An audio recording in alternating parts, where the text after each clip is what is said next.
జమ్మూ కశ్మీర్లోని చొసిటీలో కురిసిన భీకర కుంభవృష్టి మచైల్ మాతా యాత్రలో విషాదాన్ని నింపింది. కిస్తవాడ్ మచైల్ మాతా మందిరానికి వెళ్లే యాత్ర బేస్ పాయింట్ వద్ద మెరుపు వరదలు సంభవించి పెద్ద సంఖ్యలో దుకాణాలు, నిర్మాణాలు, సెక్యూరిటీ అవుట్ పోస్టు సహా వాహనాలు కొట్టుకుపోయాయి. ఆ ప్రదేశంలో యాత్రికులు వాహనాలను నిలిపి ఉంచి 8.5 కిలోమీటర్ల మార్గంలో కాలినడకన మచైల్ మాతా దర్శనానికి వెళ్తారు. జూలై 25 నుంచి జమ్మూ డివిజన్ కు చెందిన వేలాది యాత్రికులు దర్శించుకున్నారు.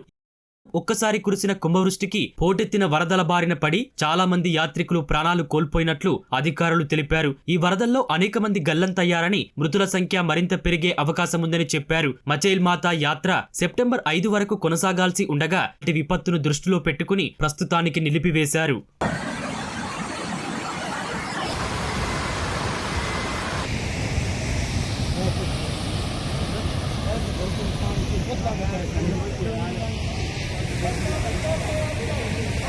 మెరుపు వరదలు సంభవించిన వెంటనే ఎన్డీఆర్ఎఫ్, ఎస్డీఆర్ఎఫ్ బృందాలు, స్థానిక పోలీసులు సహాయక చర్యల్లో నిమగ్నమయ్యారు. పదుల సంఖ్యలో యాత్రికులను సురక్షిత ప్రాంతాలకు తరలించారు. ఆకస్మిక వరదలను దృష్టిలో పెట్టుకుని యాత్రికులకు సాయం చేయడానికి అధికారులు ఓ హెల్ప్ డెస్క్ ఏర్పాటు చేశారు.